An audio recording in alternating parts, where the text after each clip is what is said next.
کہ اگر مسلمان اچھے کام کرتے ہوئے مر جاتا ہے تو اسے جنت ملتی ہے، جب ہندو اچھے کام کرتے مرتا ہے تو کیا ملتا ہے اسے؟ یہ اس کا سوال ہے۔ بھائی صاحب، ہر ایگزامینیشن میں کچھ نہ کچھ شرائط ہوتے ہیں۔ مثال کے طور پہ میں جب 10th اسٹینڈرڈ پاس کیا ICSE میں سن 1982 میں، میرے 6 سبجیکٹ تھے مجھے پاس ہونے کے لیے، minimum 6 subject, English, history, geography, mathematics, science, Hindi, یہ 6 سبجیکٹ تھے جو کمپلسری تھے۔ اسی طریقے سے جنت میں جانے کے لیے 4 شرائط ہے۔ جنت میں جانے کے لیے سورہ العصر سورہ نمبر 103 آیت نمبر 1 سے 3 تک میں لکھا ہے، وَالْعَصْرِ إِنَّ الْإِنسَانَ لَفِي خُسْرٍ إِلَّا الَّذِينَ آمَنُوا وَعَمِلُوا الصَّالِحَاتِ وَتَوَاصَوْا بِالْحَقِّ وَتَوَاصَوْا بِالصَّبْرِ۔ اللہ تعالیٰ قسم کھاتے ہیں زمانے کی، وقت کی، کہ آدمی خسارے میں ہے۔ صرف وہ لوگ نجات پائیں گے جو لوگ کے پاس 4 چیزیں ہیں۔ نمبر 1 ایمان، نمبر 2 عمل صالحات، اچھے اعمال کرنا، نمبر 3 وتواصوا بالحق، لوگوں کو اچھائی کی طرف بلانا، اور نمبر 4 وتواصوا بالصبر، لوگوں کو صبر کی طرف بلانا۔ تو جنت میں جانے کے لیے سورہ العصر کے مطابق 4 چیزوں کی ضرورت ہے۔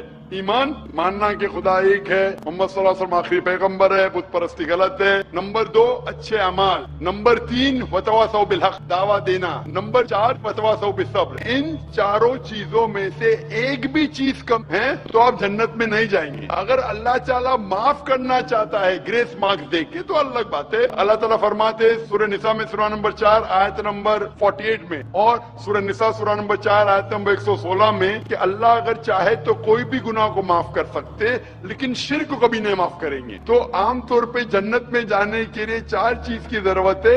آپ کو شرک نہیں کرنا چاہیے۔ تو اگر ایک آدمی کو 4 میں سے 3 چیز میں اچھے مارکس ملے، مثال کے طور پہ میں 10th اسٹینڈرڈ کے اندر 6 سبجیکٹ میں سے 5 سبجیکٹ میں 100% ملے مجھے، اور ایک سبجیکٹ میں فیل ہو گیا ہوں، ایک سبجیکٹ میں ملتا ہے 5 آؤٹ آف 100، تو کیا میں ایگزامینیشن میں پاس ہوگا بھائی صاحب؟ نہیں سر۔ میں 10th اسٹینڈرڈ پاس ہوگا؟ نہیں۔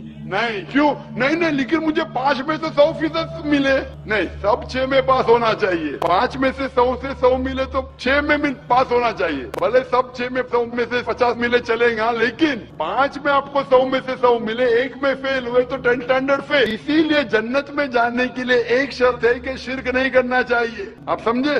شرک نہیں کرنا چاہیے، اس کے علاوہ ایمان ہونا چاہیے، آپ کے اچھے اخلاق ہونا چاہیے، آپ کو دعویٰ دینا چاہیے، صبر ہونا چاہیے۔ آپ بولے ایک انسان اچھے کام کرتا ہے، نہ چوری کرتا ہے، مدد کرتا ہے، چیریٹی دیتا ہے، لیکن شرک کرتا ہے، اللہ کے علاوہ، خدا کے علاوہ، ایشور کے علاوہ کسی اور کی عبادت کرتا ہے، تو جنت میں جا ہی نہیں سکتا ہے۔ اپنے آپ کو اگر مسلمان بولتا ہے اور شرک کرتا ہے پھر بھی جنت میں نہیں جائے گا۔ خالی مسلم بولنے سے کوئی انسان جنت میں نہیں جائے گا۔ مسلم بولنے کے باوجود اسے شرک نہیں کرنا ہوگا، ایمان لانا ہوگا، اچھا اعمال کرنا ہوگا، دعوت پیش کرنا ہوگا، اور صبر کی دعوت بھی پیش کرنا ہوگا۔ یہ سب ہوں گے تو جنت میں جائیں گا، ورنہ نہیں جائیں۔ ناظرین، آخر میں ڈاکٹر ذاکر نائک کی ایک ویڈیو آپ کے ساتھ شیئر کرتے ہیں، جس میں ڈاکٹر ذاکر نائک نے یہ بیان فرمایا ہے کہ جب اس طرح کے لوگ مرتے ہیں تو ان کے ساتھ کیا ہوتا ہے۔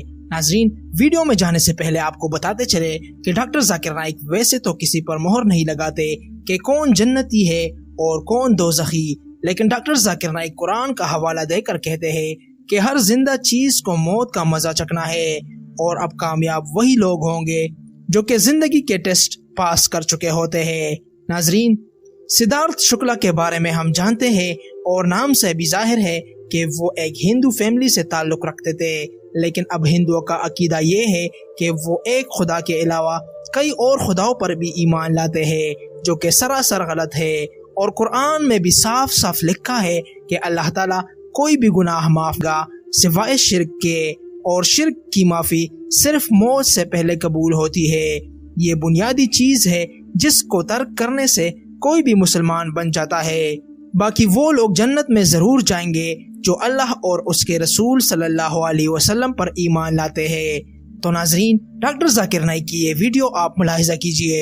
Where are the dead people and what has happened to them? As I mentioned in my earlier answers, that Allah says in Surah Mulk, chapter number 67, verse number 2, Allazi khalaqal mauta wal hayata, that Almighty God has created death and life, which of you is good indeed? So this life is the test for the hereafter.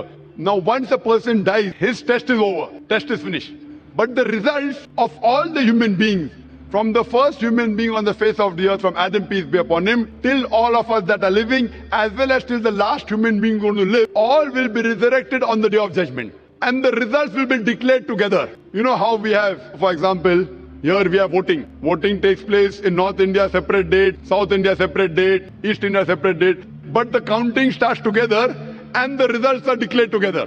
So similarly here, this test has taken place, but the Malik Yawmuddin, he is the master of the Day of Judgment. The Day of Judgment will be together. Hisab Kitab, who's right, who's wrong will take place together, and then depending upon your good deeds or bad deeds, have you obeyed the commandments of Almighty God or not, you may go to heaven or hell. So all of us would be resurrected. At present, they are dormant. That means they have died, but they'll be resurrected. Almighty God will give them life again on the Day of Judgment. So all the human beings will be resurrected. And on the Day of Judgment, Allah says in the Quran that no one would object to the justice of Almighty God, because our organs will be our witness, our eyes will give witness, our hands will give witness about ourselves. So even those who will be put in hell if they have not followed the commandments, the Quran says they will not object to the justice of Almighty God. They will say, give us one more chance, and Almighty God will say it is too late. The exam is over.